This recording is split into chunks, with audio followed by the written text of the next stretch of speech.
Hello everybody and welcome back to Screen Stars.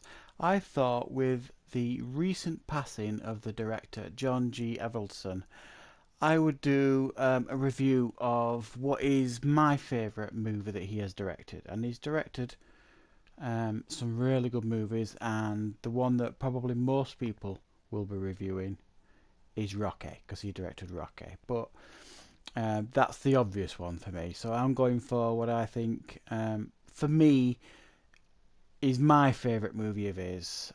While I do recognise that Rocky is a better film than this is a film that impacted me more as a child growing up, and it is The Karate Kid, 1984's version, and not the terrible one that starred Will Smith's son. Now, for those of you who don't know, and I suspect there's a lot of people obviously know of this movie, and probably a good amount that have seen it as well. It is one of those films that is filed under the guilty pleasures category, but not one of those guilty pleasures that's a bad movie, because this is actually a very good movie, and it's a lot of fun to watch. Um, and it tells a story of Ralph Macchio's character Daniel, who moves to California with his mum.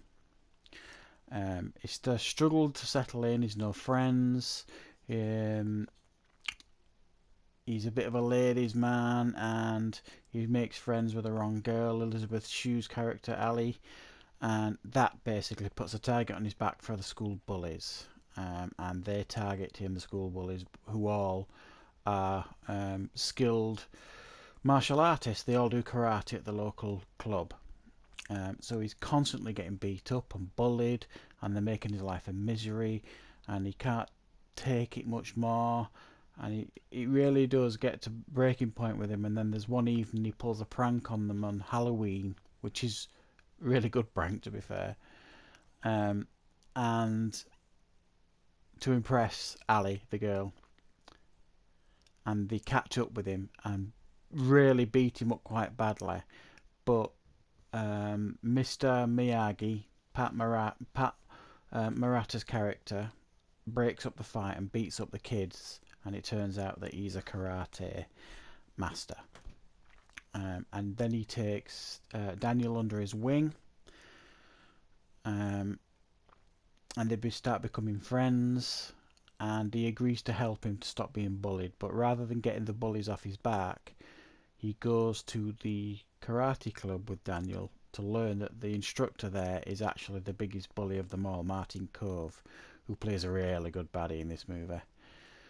And Mr. Miyagi basically says to the karate instructor, Martin Cove, you keep them off his back, stop bullying him, stop beating him up, and I will take him to the next karate tournament, and we'll settle our differences there.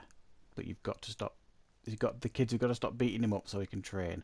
So he agrees to it, Martin Cove's character.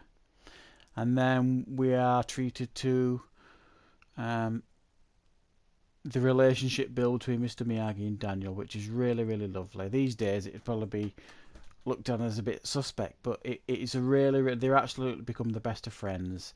He teaches him karate, but he does it in a quite an unorthodox way. You've all heard the wax on, wax off thing.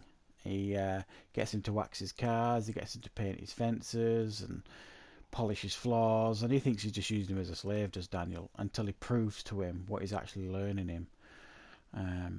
And slowly but surely, Daniel starts picking up the karate moves, and he starts becoming more and more skilled.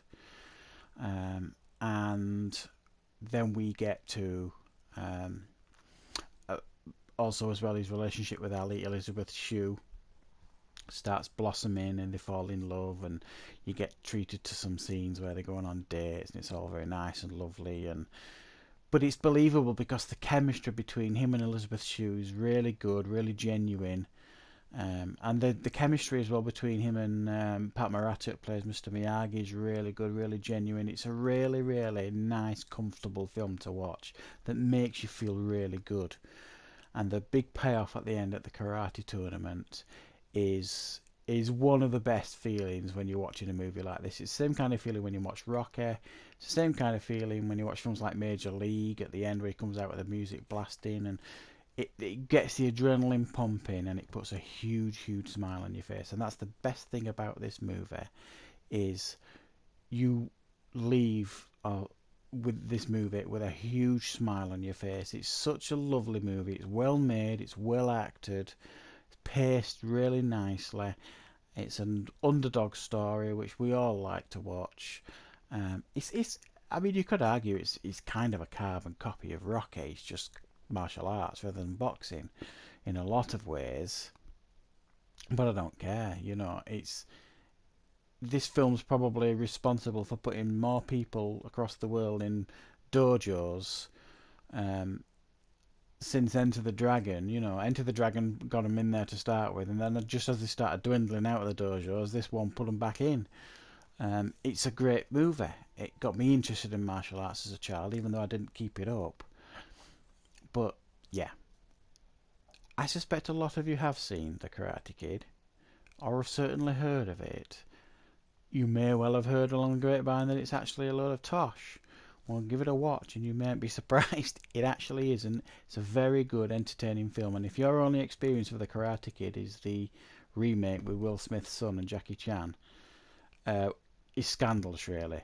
Because you really need to watch the original, because it is massively better than that. And they even did 2 sequels, which aren't half bad either. Forget the next Karate Kid, that really is poor. So, highly recommended 80s classic, this.